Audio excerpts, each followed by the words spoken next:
Me puso la cuenta de 30 a 41, pero bueno, no, son 35. Pues nada, fíjense una cosa. Vamos a hacer un pequeño acá recuento de lo que nosotros hemos visto hasta ahorita, porque hemos visto bastante material, ¿sí? Y nosotros el primer periodo, el primer término, yo lo voy a definir hasta el término 11, por eso fue que el tema de las exposiciones, ¿ok? Es decir, tenemos el tema 1 al 11. En el tema 1 hablamos de qué? Del derecho romano, sí, en líneas generales, ¿se acuerdan? Cuando iniciamos esa pasión por lo que es el derecho romano, y hablamos que no eran letras muertas ni normas muertas, por cuanto ese es un legado que nos quedó a nosotros del derecho romano. Y explicarlo de la forma más sencilla, es decir, que el derecho romano no es un conjunto de leyes que rigió la antigua Roma, que es fundamentalmente la experiencia jurídica de un pueblo, por lo que yo les he hecho, los señalamientos que yo les he hecho acá, que esas conductas desplegadas fueron precisamente lo que permitió la evolución en el derecho, ¿verdad? Y ese pueblo romano, que no era un santo, vamos a decirlo así, que no era un grupo de santurrones, que cometían fechorías, que cometían estos fenómenos jurídicos, esta fenomenología que se suscitaba, atendían el rigor o exigían el rigor del derecho, de la aplicación del derecho, y por eso es que entonces ocurre este tipo de experiencia jurídica con ese pueblo, pues, que se desarrolló a lo largo de 13 siglos. Eso ya lo hablamos nosotros, a través de los tres derechos romanos, los tres épocas romanas que conversamos acá, ok, desde la fundación de Roma en el 753 a.C. hasta la muerte de Justiniano, ok. Entonces aquí, como yo les decía, que si nos imaginamos al derecho como ese gran árbol con unas raíces que son las costumbres más antiguas de los que son los labriegos de Lacio, de las que es lo, porque recuerden que todo nace de la costumbre, y eso lo explicaste tú muy bien en tu exposición, que tu exposición estuvo fascinante, Manuel, cuando tú le explicabas que eso obedecía a esa Roma antigua donde yo podía disponer de la vida de mis hijos, ¿ok? Pero con la evolución de esa Roma, ya te dicen, bueno, ya basta, vamos a decir, el derecho te dice ya basta, y no vas a disponer de la vida de los hijos, sino que vamos a ir mermando eso, ¿ok? Puedes disponer de la libertad, puedes venderlo hasta 3 veces para hacer, y cuando ya, pero lógicamente si lo vendes 3 veces, deja de ser tu esclavo. Pero recuerden que como yo les decía, si ya yo sé que voy a vender 3 veces a mi hija Grace, yo como no voy a salir de mi hija Grace todavía, yo digo, no, la vendo 2 veces. Y después vendo al otro 2 veces hasta que ya yo no tenga más comodines y me queda el comodín de, bueno, si tengo 2 hijos nada más, bueno, tendré que vender por tercera vez a Grace porque ya es la opción que me queda. ¿Te queda una duda? Porque te quedas así con la... Profe, tengo una duda. Isaac, buenas tardes, ¿qué tal? ¿Cómo estás? Adelante, bienvenido. ¿Tú conoces a ellos, no, verdad? Sí. Profe, una pregunta que eso sí no me queda muy clarito. O sea, ejemplo, yo tengo una hija y la voy a vender 3 veces, pero yo tengo poder todavía sobre ella en esa venta. O sea, En te el momento vendí que... una vez, re- ya te vendí. O No, pero es sea, que ya va, sigues escúchame. estando conmigo, te vendo por un Es que tiempo. recuerden lo siguiente, que en el momento que Isaac es mi hijo, tú eres mi hija y Manuel es mi hijo, ok. Yo soy el parte de family, que soy el qué, el sui juris, ok. Y ustedes son los hijos, son los qué, los alieni juris. Por eso que eso no se les puede olvidar. Eso va para el examen, muchachos, ok. Ustedes deben hacerlo porque como les dije, necesito que entiendan eso, el sui juris y el alieni juris. Cuando yo hablo de sui juris ya se sabe que estoy hablando del pater family, ok. ¿Qué pasa? Que yo tengo una deuda. Ok, yo soy el pater family, yo soy la máxima autoridad de esta familia. Recuerden que la familia es más que una institución eh, fraternal, sanguínea y todo eso, emotiva, es una institución social, política y económica, ¿ok? Donde yo voy a manejarla a mi conveniencia, ¿ok? Y que porque llegó Bonimar tarde, ¿ok? Entonces, ¿a quién voy a vender? A Bonimar, para que ya sea que te puse el ojo, va a ser la primera que va a vender. ¿Para qué? Para satisfacer una deuda que yo tengo, pero yo no la estoy vendiendo totalmente, la estoy vendiendo como esclava por un periodo de tiempo, O eso ¿ok? era lo que yo entendía Para por que ella cubra esa deuda. y No, devolverle porque esa para mí plata. Bolívar, por decir algo, vale 3 lochas, ¿ok? Entonces yo en este momento, Porque como, esa deuda si volvía o no volvía. exactamente, es por un periodo de tiempo, ¿ok? No es que la vendí ya, Ya, yo bien, yo no, como la vuelvo a tengo, vender si o sea, es vendía. para poder, la estoy vendiendo, yo para poder, porque tengo que cubrir esa deuda o ese compromiso que tengo. Vamos a hacer una cosa, te vendo a Bonimar por un año, ¿ok? Para que tú Bonimar sea tu esclava por un año, ¿ok? Pero Bonimar no es que va a ser la esclava la peorcita, pues, ¿ok? Porque Bonimar es parte del patrimonio en este momento de esa persona, de ese acreedor, ¿ok? Ok, yo lo utilicé por ese año, bueno, Bonimar, tú te encargas de, qué sé yo, limpiar piso todos los días, ¿ok? Por un año. Te devuelvo a Bonimar y ya cesó mi deuda, ¿ok? Entonces, ¿qué pasa? Ya la vendí una vez, ni pendejo que fuera. Fíjate la cosa, ya lo vendí una vez, ni pendejo que fuera, teniendo 4 hijos, voy a vender nuevamente a Bonimar. No, porque ya le queda una y me queda. Entonces, pues si la vendo por tercera vez, ya Bonimar queda emancipada. Ok, ya Bonimar deja de ser parte de mi patrimonio, entonces ella va a decir, ah, no, ya me salté de este yugo, listo, ¿entiendes? No, y a mí no me conviene eso. Ok, entonces por eso que les decía que yo te puedo dar 3 veces a ella, queda ya emancipada a partir de ese momento de ser pater family. Bien, estamos haciendo un breve recuento para luego, es más, vamos a hacer lo siguiente. Yo voy a dar acá la reseña de lo que le corresponde a nuestro amigo Isaac para que él abra su exposición, ¿sí? ¿Te parece? ¿Perdón? Cuando yo termine la parte acá. Déjame seguir avanzando y lo que llega a la parte de él, que lo tuyo es adopción, lo tuyo es curatela y tutela, ¿cierto? Ah, no, tranquilo, seguimos acá porque está en un breve Griffin, estoy paseando desde la Roma, desde que iniciamos hasta llegar ahí. Porque les comentaba que nosotros vamos a ver hasta el capítulo 11, el primer término, vamos a verlo así, ¿ok? Para que me comprenda mejor. Que es decir, que las actividades que estoy desarrollando, el primer examen va hasta el capítulo 11. Al final de la clase voy a explicar bien esto porque no lo vamos a explicar porque se está grabando, ¿ok? No quiero perder tiempo en esto, la idea es avanzar con la materia. Y después los capítulos restantes serían para el segundo examen, ¿okay? Que es el hilo 3, la tarea 3 y el examen 3, ¿sí? Entonces, bueno, continúo acá. Como les decía entonces, ese árbol tiene como tronco, ¿qué cosa? Las 12 tablas, ¿ok? Que las 12 tablas es donde entonces ya fortalece propiamente esa regulación jurídica que existía para aquel entonces y que le da permisividad a ciertas actitudes. Las 12 tablas lo que realmente busca es regularizar eso que no ya va. En la Roma antigua, yo podía decir, matemos a Isaac y solventada la deuda, pues. Ya en las 12 tablas me dicen, no vas a disponer de la vida de Isaac, vas a llegar y vas a vender a Isaac 3 veces, ¿ok? Para que pueda fungir como esclavo. Se nota una evolución, ya no queda ese libre albedrío. Sin embargo, aquí recuerden que lo que prelaba era ¿qué cosa? ¿Cuál era el instrumento? El ius civis, no se les olvide, para regular el derecho que lo tenía ¿quién? El pater family, acuérdense de eso. Eso se los he dicho aquí varias veces, muchachos, ¿ok? Y los veo aquí como que despistados ahí, están como que en la pista, pero no tan activos, ¿ok? Cuando les decía, yo les digo a ustedes, el ius civis rige la conducta o es el que le da los derechos, le otorga formalmente los derechos a quién? Al sui juris, que es el pater family. Por eso que les digo, vamos a ir completando las ideas. No quiero que se me pierdan cuando yo les ponga a ustedes sui juris, ius civis, ¿de qué está hablando este loco? Ya yo lo expliqué, ¿sí? Ya yo le expliqué, está activo. Y yo le dije a ustedes, tienen que dominarlo, ¿sí? Tienen que dominarlo. Cuando yo te hable de sui juris, no importa que no lo sepas. ¿Sabes a qué me refiero? Creo que no lo sabes porque no has venido a las clases. Cuando te hablo de sui juris, estoy hablando de él. De la persona con capacidad de... Exactamente, que es quién, él, Independiente, el pater family. el pater family. ¿Sí lo captas? Ok, o sea, el pater family es el máximo líder en la familia, vamos a verlo así, ok. El padre de la familia, pues. Pero no quiere decir que porque ella sea mi hija, se casó y tuvo hijos, su esposo pasa a ser pater family. No, ella sigue con la patria potestad mía, ok. Ella sigue dependiendo mío, ¿sí? ¿Me siguen hasta acá? Yo sigo teniendo, y ella es una vieja de 30, 40 años, 50 años, qué sé yo, pero yo soy el pater family, yo sé que tengo el derecho sobre ella, porque ella es parte de mi propiedad. Y como decía yo, si él es el general Manuel, que se fue a la guerra, y Manuel obtuvo un botín, ese botín viene a ser parte de mi patrimonio, no es de él no tiene los derechos recaen sobre mí, el patrimonio recae sobre mí, si me siguen, ¿no? Entonces yo soy el pater family, ustedes son ¿quiénes? Los alieni juris, no se te olvide el concepto.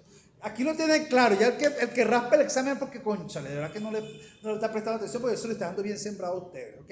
Entonces, ¿qué pasa? Eso se regía de acuerdo a qué cosa? Al ius civis, ¿ok? Que es lo que rige el derecho romano, ¿ok? Y es lo que maneja la parte del, por eso que se lo estoy explicando paso a paso, ¿ok? Que es lo que rige las 12 tablas, donde te viene el pretor, que ya vamos a hablar de eso, ¿ok? Bien, entonces, cuando venía un extranjero, ese extranjero que venía para acá, para Roma, no tenía derechos, ¿ok? Lo que podía era que comerciar, ¿ok? Si podía ejercer, tener un comercio, podía vender, podía hacer negocios, ¿ok? Entonces ahí no lo atendía, el ius civis no lo atendía a él. ¿Lo atendía qué cosa? El ius gentium, ¿ok? Muy bien, era el que lo atendía. Ah, estás activa, muy bien. Eso es lo que quiero, que estén pendientes, que conchen, porque lo voy a poner situaciones. Ya ustedes saben cómo son mis exámenes, ¿ok? Yo pongo una situación, ¿ok? Yo pongo una situación y usted me va a aplicar esos conocimientos que yo le estoy explicando aquí al detalle. Yo sé que yo se los pongo con ejemplo y todo esto para que lo comprendan, ¿ok? Porque lo que quiero es que lo comprendan, ¿sí? Y que entiendan que, como les estoy explicando, que el derecho romano es un legado que nosotros tenemos, ¿ok? Que traemos desde hace años para acá. Y eso lo van a entender, ¿ok? Pero bueno, nada, aquí estamos para eso, vamos a construirlo acá. O sea, quiero que en estas dos clases que vamos a tener, tratemos de entenderlo bien para que no se vayan allá. O sea, para mí, mis exámenes yo no los hago con la intención de reprobar a nadie, no señor. O sea, para mí el examen es una forma de demostrar que yo expliqué. Ok, concha, si les estoy explicando, estoy poniendo ejemplo y todo broma, y no me preguntan nada, yo asumo que entendieron todo. Ok, y si tienen duda, en el chat, WhatsApp, me preguntan, no tengo problema, concha, mira, me quedé esta duda, papá. Tengo una duda.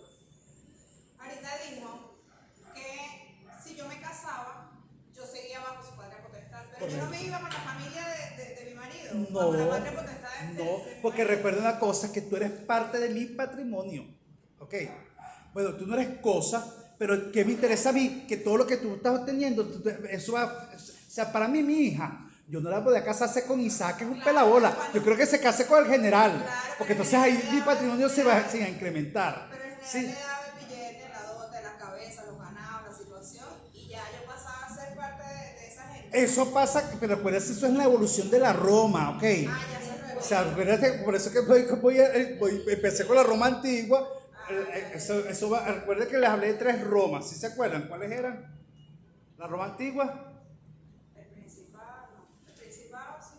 Eran 3 Romas, yo se los dije. La antigua república e imperio. Ok, perfecto, muy bien. Bien, déjenme ver que se me escapa aquí. Bueno, ya les hablé de las 12 tablas, donde están las interpretaciones de los juristas, ok. Y no tengan miedo del examen. El examen, como les dije, bueno, eso lo hablamos después. Ahorita no quiero perder tiempo en eso, porque ya Isa me pidió así como la cara, como, coño, ¿qué es esto? Tranquilo. Ok. Las características del derecho romano, ¿por qué es tan importante? ¿Por qué es tan importante el derecho romano? Porque el derecho romano es un derecho consuetudinario, ¿cierto? Consuetudinario, ¿a qué yo me refiero con consuetudinario? Cuando hablamos de consuetudinario, ¿qué estoy hablando? Por la costumbre, ¿ok? Cuando hablamos de consuetudinario, me refiero a la costumbre, ¿ok?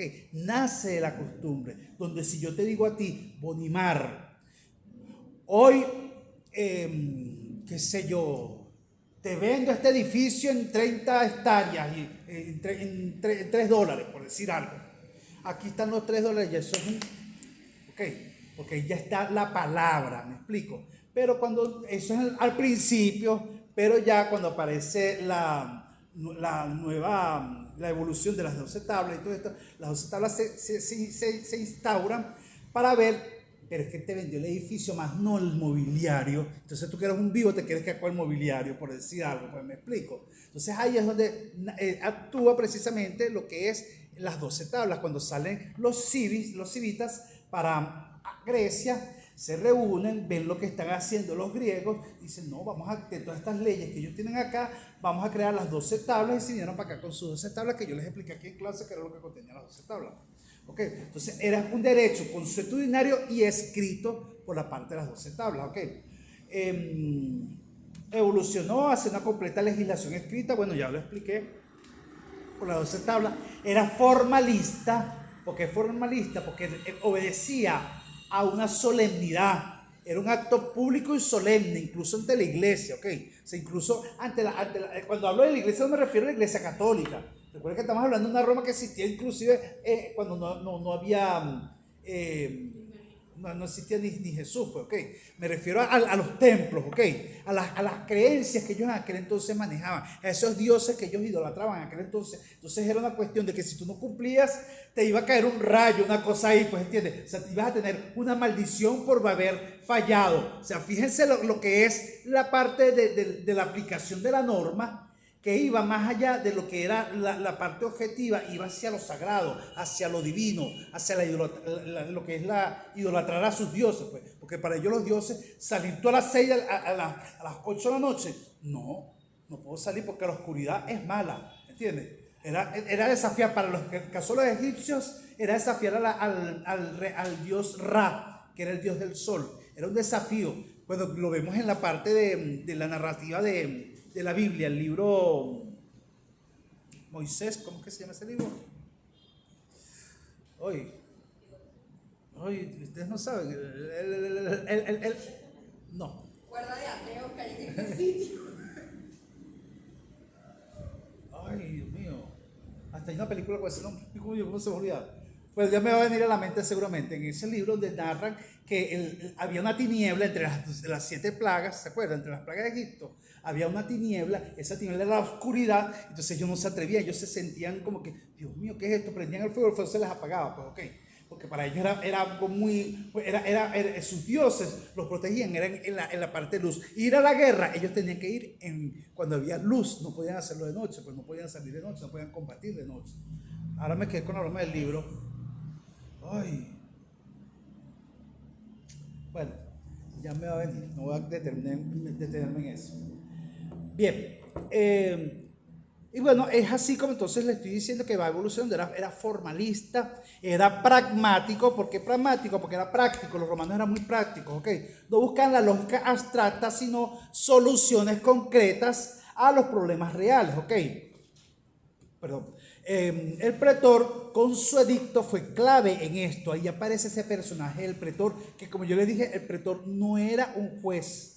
Ok, yo se los dije aquí varias veces en clase. El pretor era un especialista, una persona que te daba una fórmula aplicable para resolver determinado conflicto. Y cualquier falla en esa fórmula, bien sea por un gesto, bien sea por una palabra, ya queda cuestionada tu situación, pues. Es decir, que si iba a declarar que esto era mío, decir que esto era mío no era suficiente. Tenía que decir las palabras literalmente como me la señalaba. Omitir una frase en esa oración, una palabra en esa oración, ya ponía en cuestionamiento la situación de la venta que yo iba a hacer. Es decir, yo le cedo esto a Bonimar, no era suficiente. Es que si yo le cedo el edificio con los muebles, pero sin las ventanas, a Bonimar, por decir algo, ¿ok? Si los vehículos a Bonimar, se tenía que cumplir al pie de la letra la fórmula que me señala el pretor. Yo no voy a decir si las ventanas, si los vehículos, si los ascensores.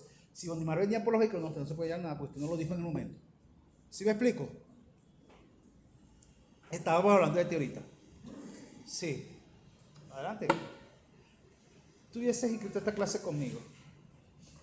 De pana, aquí lo está diciendo tu adorada Grace. Hubieses inscrito esta clase conmigo y cambio para allá. Pero bueno, seguimos. Seguimos. Si me siguen hasta acá, ¿no? ¿Vamos bien? Ok.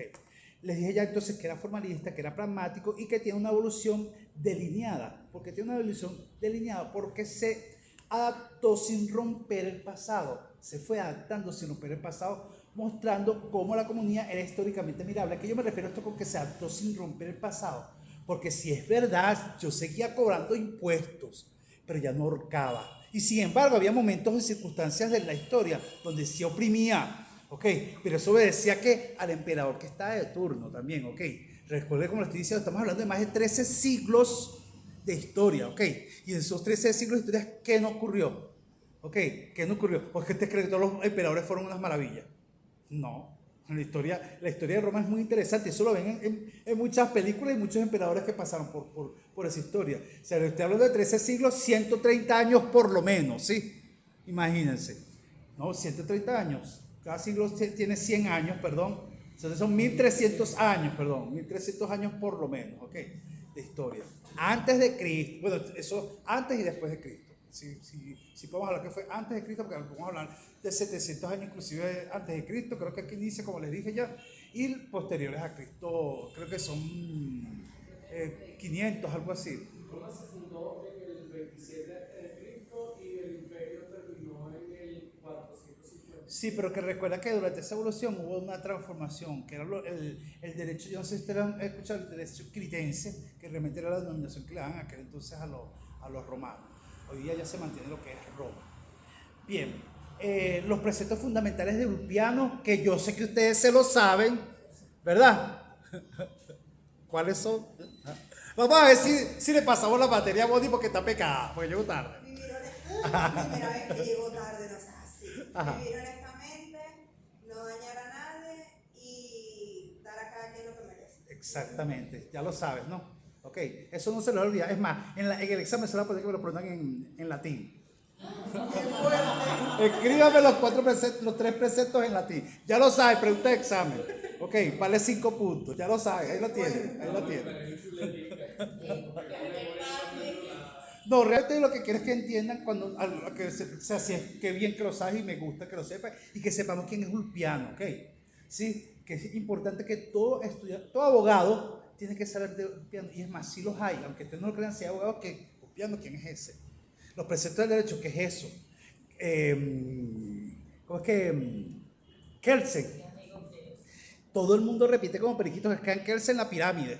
Y yo en mi doctorado los he desafiado y se los he dicho a nivel de doctorado. Kelsen, bueno, yo no voy a hablar de pirámides de Kelsen, lo siento mucho, yo voy a hablar de jerarquización de leyes, que es lo que habló este señor. Él no habló de pirámides. Quien habló de pirámides fue un discípulo de Kelsen y él se robó ese concepto, así de simple. Pero aquí no vamos a hablar de eso, si quieren lo investigamos luego. Vamos a hablar de la jerarquización de leyes, y le digo por qué no me sirve Kelsen, porque como se lo he dicho bien, Kelsen es muy positivista, muy radical. Para Kelsen es la teoría pura del derecho consiste en que no puede haber política, que no puede haber religión, pero nuestra realidad de justicia hoy día exige eso, lo demanda y ocurre, ok, ocurre. Por decir algo, vuelvo al ejemplo, ustedes me entienden que lo digo de manera didáctica, no lo digo para dejar, ¿no? Llegó tarde y por eso ya no es que no te vas a hacer el examen porque no llegaste a la hora.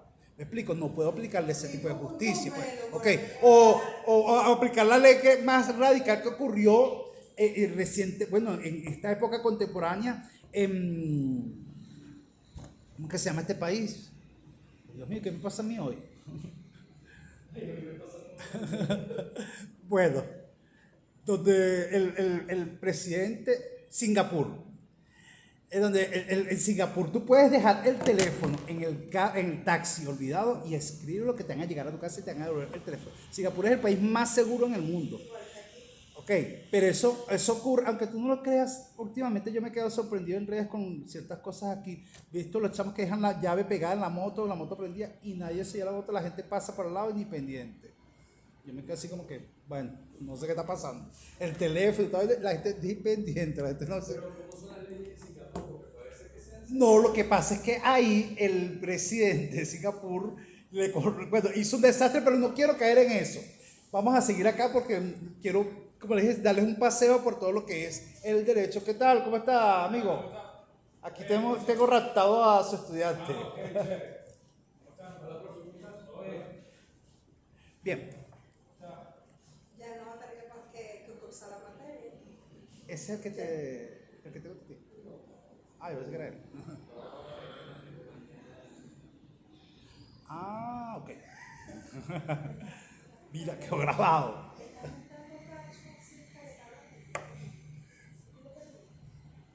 Bueno, bien.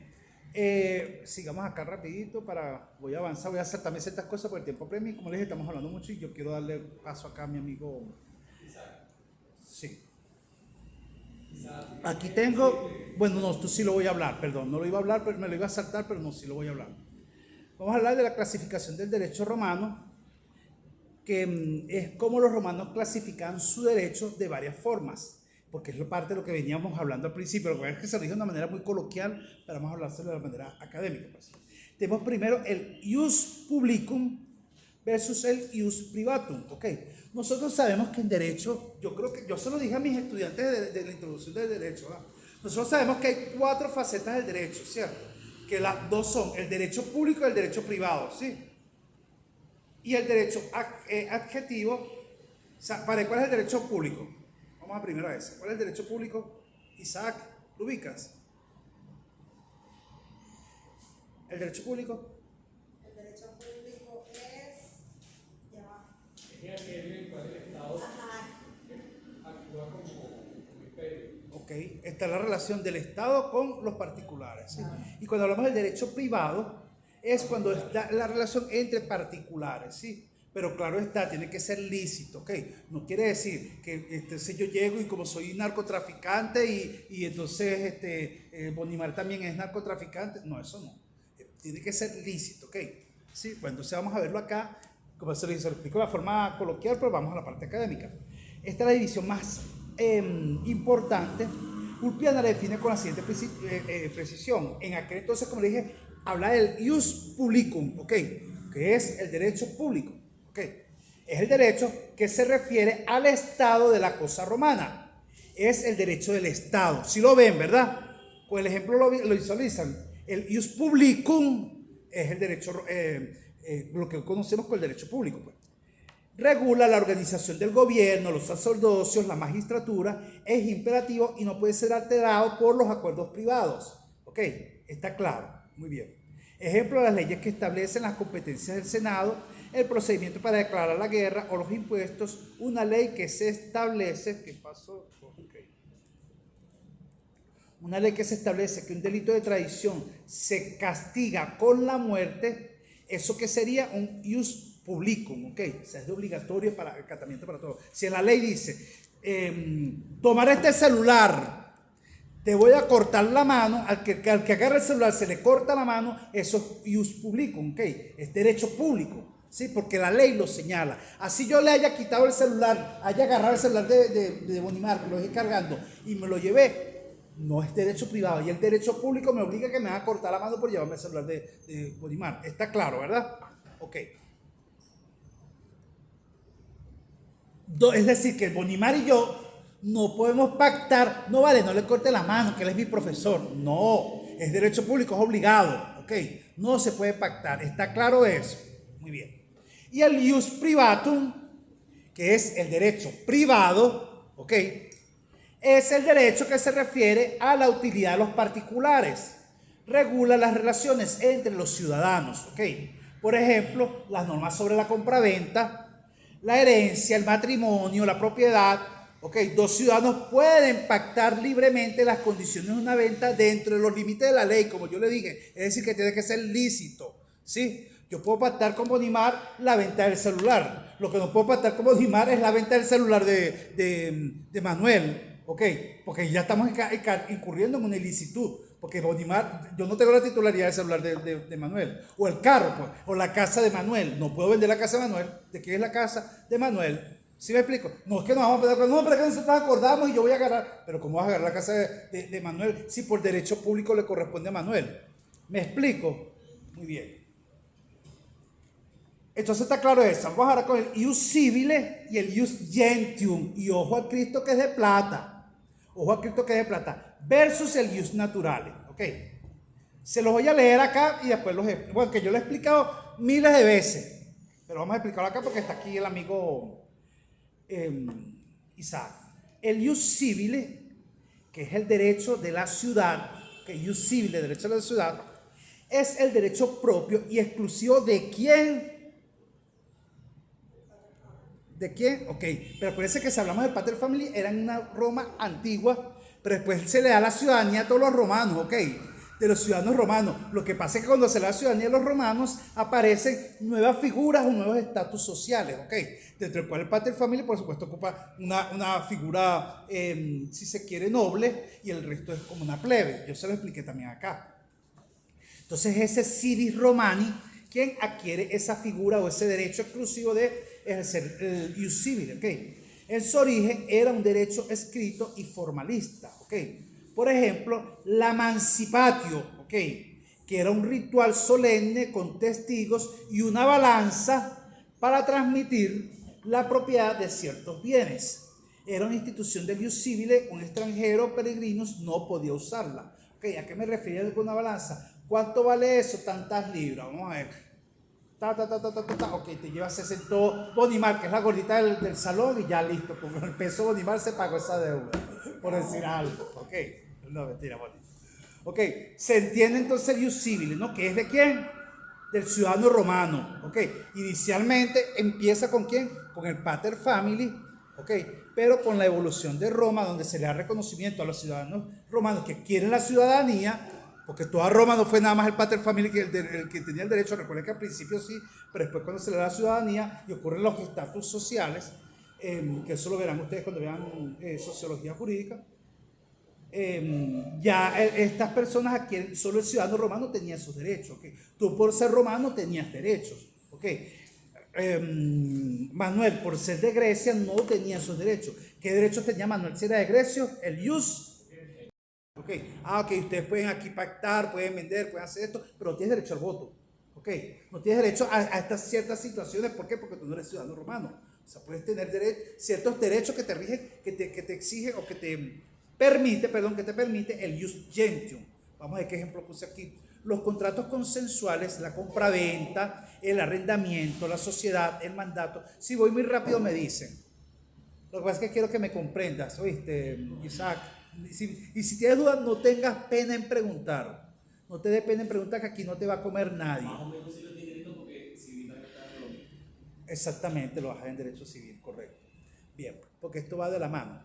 Bien, entonces, la compraventa, el arrendamiento, la sociedad, el mandato, se desarrollaron en el ius gentium y eran válidos para todos por el simple consentimiento sin tantas formalidades, ¿ok? Fíjense que ahí había una docilidad, no, bueno, si consintieron y están de acuerdo, no pasa nada, ¿ok?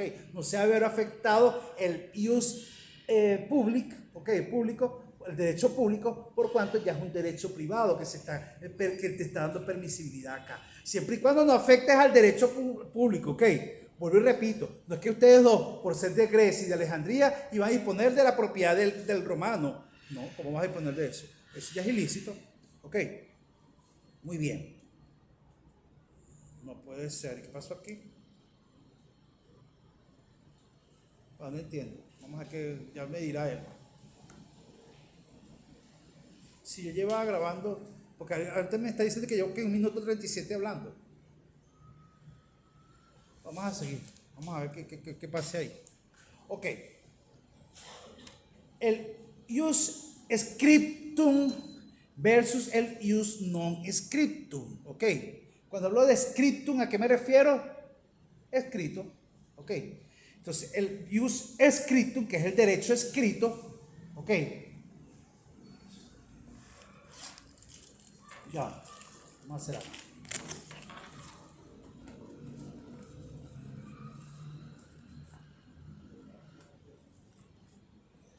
Al momento les he mencionado. Vaya. Porque como les dije, me interesa muchísimo que estén pendientes de esta parte, porque no después, ¿qué es eso que puso ahí? No sé. No, yo les lo dije. Tenemos primero el ius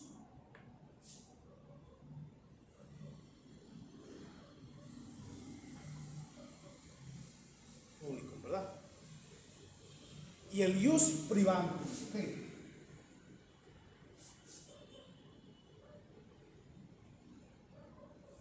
¿Sí? Así te digan que. Luego tenemos, que ya los expliqué y quedó claro, ¿verdad? Derecho público y derecho privado. Luego tenemos el ius civili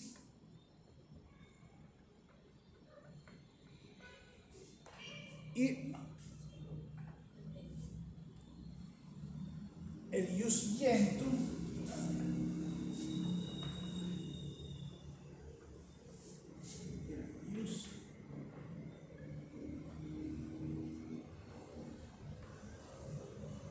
luego tenemos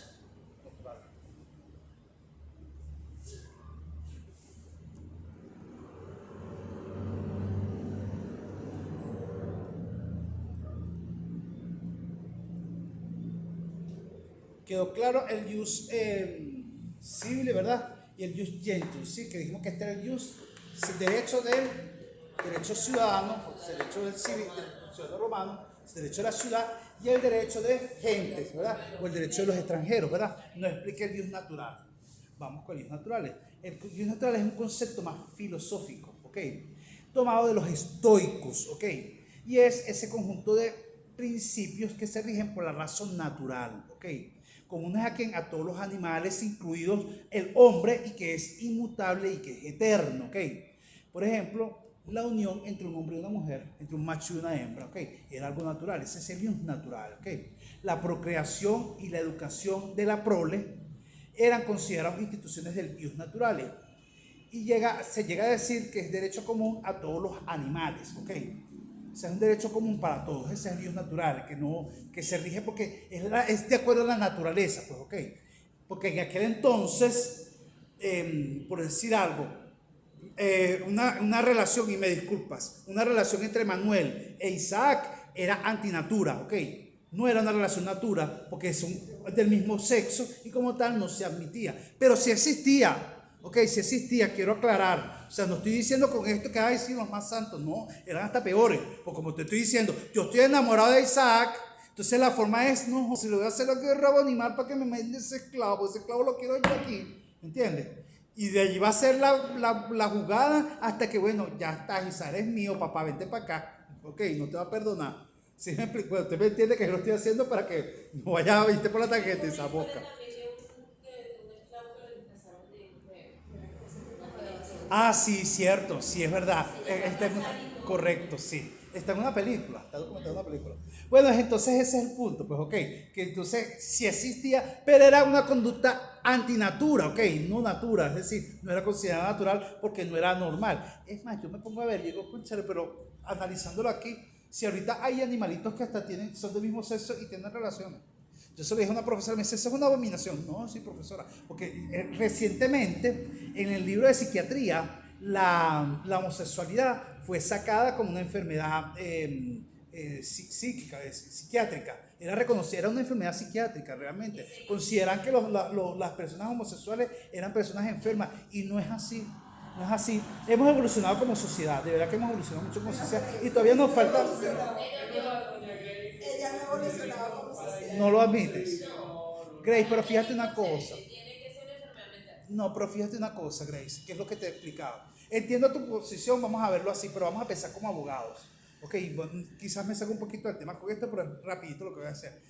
Yo creo que se los puse como ejemplo. Dos chicas que ya se casaron en Argentina, tuvieron un hijo, ya se vienen para acá, para Venezuela, a una de ellas, y ella, su hijo, fíjense, con su hijo, con su nombre y toda broma, ciudadano argentino. Ok, pero dijo por naturaleza, por ser hijo de una venezolana, ya tiene la nacionalidad venezolana. Cuando se vienen para acá, eso fue todo un rollo para que pudiesen dar los dos apellidos de las madres al hijo, porque el derecho venezolano no admite eso.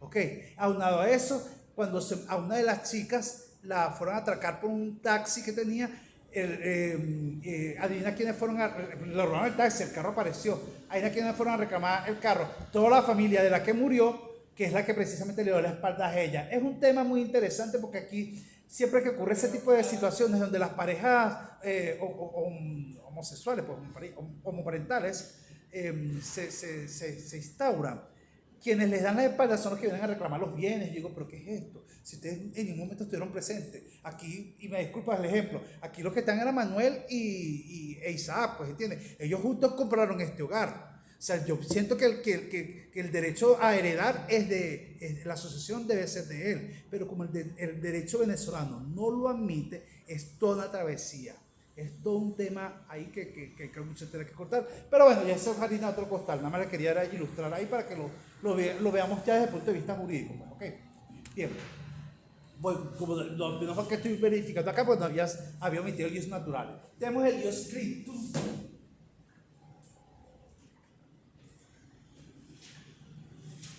versus el ius no escrito, que obviamente es al derecho escrito versus el derecho no escrito, ¿ok? Sí. Cuando hablamos del derecho escrito, obviamente es el derecho contenido donde en una fuente escrita, ¿ok? Formal, por ejemplo, la ley votada por los comicios, un senacondulto, un edicto del pretor, eso era algo escrito, ¿ok? Y cuando hablamos del ius no escrito, estamos hablando de qué cosa, el que no está escrito, de la costumbre, muy bien, que era el consuetudo, ¿ok? Y se crea por el uso prolongado y la convicción de su obligatoriedad, que era la opinio juris, ¿ok? Para los romanos la costumbre era una fuente de derecha tan válida como la ley. Decir yo que, qué sé yo, doy por esclavo, vendo por esclavo por un año a Isaac, a Manuel, ya eso era una ley, ok, ya era por escrito, no necesariamente tenía que estar escrito, tenía esa validez de ley. Luego tenemos el ius comune,